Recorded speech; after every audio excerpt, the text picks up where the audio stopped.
authority plus monopoly minus transparency.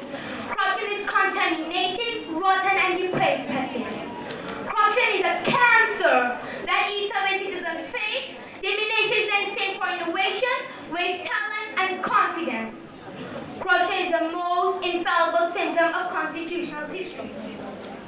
Corruption is a growing menace, but it has not flourished overnight, rather it's healthy tree.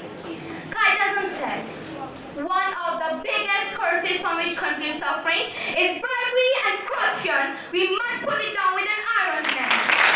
Corruption has obliterated the social, political, and economic fabric of country with established essence. Poverty, unemployment, illiteracy, social crimes, and unawareness has nourished this poisonous plant. Fourthly, corruption scares investment of foreign nationals and cripples resources. Secondly, unawareness and vulnerability of youth towards corruption due to erosion of ethics, lack of accountability, and transparency is deepening the menace. Thirdly, corruption has caused augmentation of underdevelopment and social backwardness, violation of human rights, nepotism, favoritism, and political turmoil leads to frustration and social stagnation. It is a corruption of aristocracy, bureaucracy, technocracy, judiciary, and military which fails the state and makes it fragile. It is well said, a small leakage can drown the ship.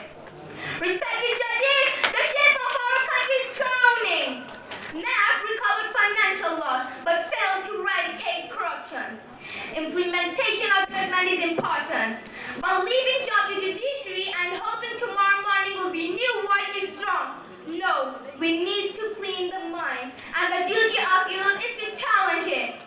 Education can garner a mildly educated crop by formulating an ethical syllabi. Social media can stimulate the minds for transparency. Telescout says, corruption is like a ball. Once it starts rolling, it must increase. Corruption has become legitimate and cannot be curbed by cosmetic measures, rather legal implication to grab this gigantic serpent. Time is always right to do right. The desire